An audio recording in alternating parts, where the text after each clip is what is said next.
La palabra con nosotras, con nosotros.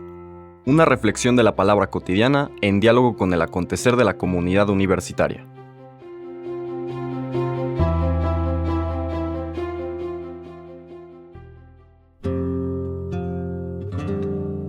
Hola, buenos días. Bienvenidas, bienvenidos a la palabra con nosotras, con nosotros. Hoy iniciamos un nuevo ciclo, ya que pudimos conocer a Pablo a través del texto de los Hechos de los Apóstoles, que desde luego es un texto de un autor tercero. Ya decíamos, la tradición lo vincula con Lucas, uno de los acompañantes de Pablo en alguno de sus viajes, al grado que en los estudios bíblicos se habla de una tradición escritural teológica que se conoce así, paulino-lucana. Pablo y Lucas, como que Lucas retoma muchas de las enseñanzas de Pablo y afectan de alguna manera la forma como el Evangelio presenta la figura de Jesús. Podríamos decir que si bien hace referencia a los textos básicos de todos los evangelistas, como puede ser el texto de Marcos, donde aparece la primera cronología que después adoptan los otros evangelios, el texto Q, o el documento Q, con esta colección de dichos de Jesús, de hechos y dichos de Jesús, el documento o los documentos propios a los que tenía acceso Lucas, la intuición y que se puede discernir un poco por el lenguaje y énfasis teológico de predicación, se parece mucho a las cartas de Pablo.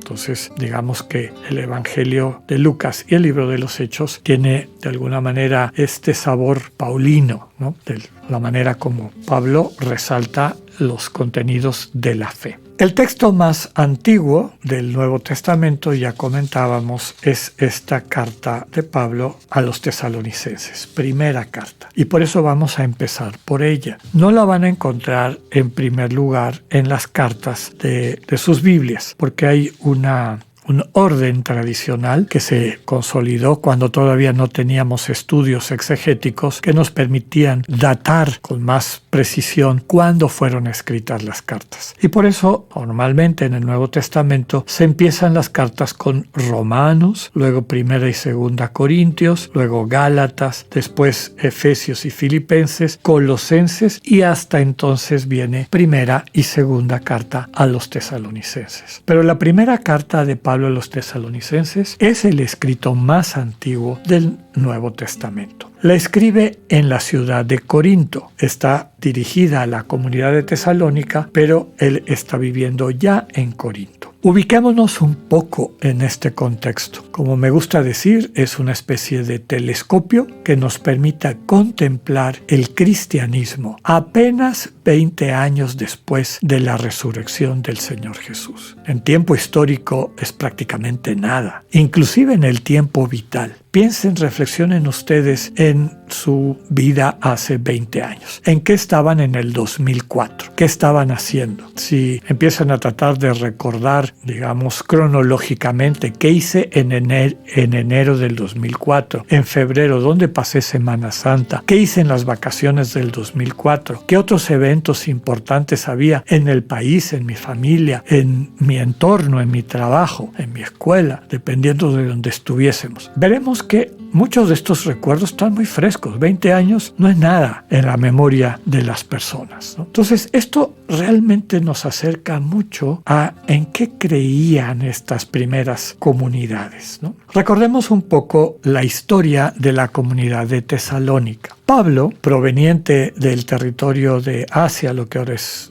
Turquía, la Turquía asiática, porque recordemos que Turquía tiene un pedacito en Europa, llega a Macedonia y la primera ciudad de Macedonia que visita es Filipos. Se hace muy amigo de los filipenses, de hecho es una de las comunidades a las que más quiso, les tuvo mucha confianza, fue a los únicos que les permitió que le ayudaran con dinero hasta el final de su vida, como veíamos ayer en el término del libro de los Hechos de los Apóstoles. Pablo se ganó la vida con su trabajo, pero los filipenses sí se los aceptaba. Pablo tiene que salir de Filipos por la persecución de la comunidad judía, que ve en Pablo, como ya comentamos innumerables veces, una amenaza a su identidad, a su manera de entender el judaísmo, etc. Lo persiguen y están a punto de acabar con él. Huye a Tesalónica. En Tesalónica empieza su camino apostólico común, que es hablar en la sinagoga en primer lugar. Si empiezan los problemas en la sinagoga, abrirse al mundo pagano, empezando por los prosélitos, es decir, personas de origen greco-romano, pero simpatizantes de la religión judía, que ya no creen en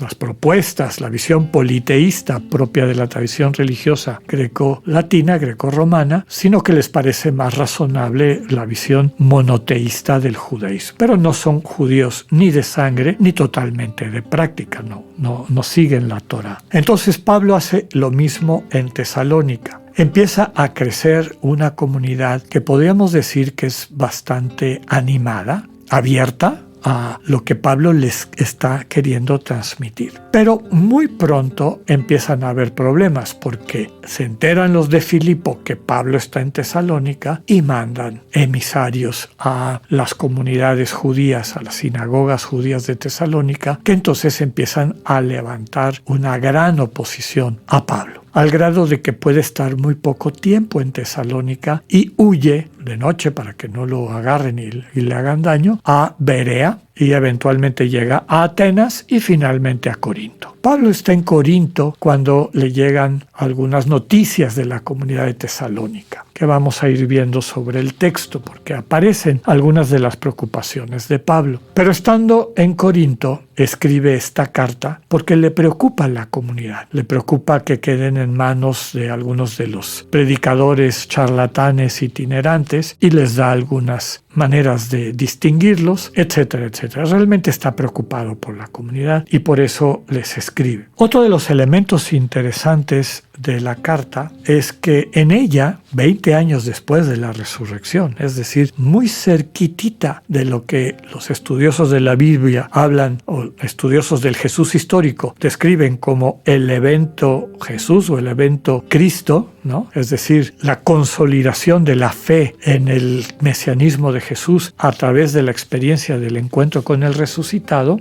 ya vamos a encontrar algunos elementos muy importantes de la fe cristiana. Por ejemplo, la Trinidad. Ya hay referencias, fórmulas trinitarias. Empieza a permear en la conciencia de los creyentes que Dios no es una soledad volcada sobre sí misma, sino que en el centro más profundo del Dios uno radica una comunidad sostenida por el amor. Dios como Padre, uno de los elementos centrales de la predicación del Señor Jesús, como ya lo hemos dicho, su experiencia fundante es encontrarse con Dios como Abba, como papá que nos contempla amorosamente. El tipo de mesianismo de Jesús, que es este Mesías sufriente, que sigue las profecías del siervo sufriente de Yahvé, de Isaías, que a través de su muerte y resurrección nos transmite una vida nueva, su futuro retorno para llevar a plenitud las promesas de Dios y las tres virtudes teologales que serán el centro,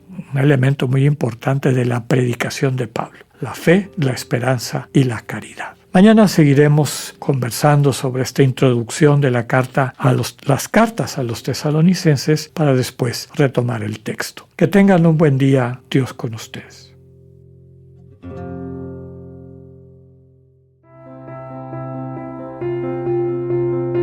Acabamos de escuchar el mensaje del Padre Alexander Satirka. Escúchalo de lunes a viernes a las 8:45 de la mañana por radioiberoleon.com, a través de nuestra app gratuita para iOS y Android o por Spotify. Esta es una producción de Radio Ibero León en colaboración con el ITESO, Universidad Jesuita de Guadalajara.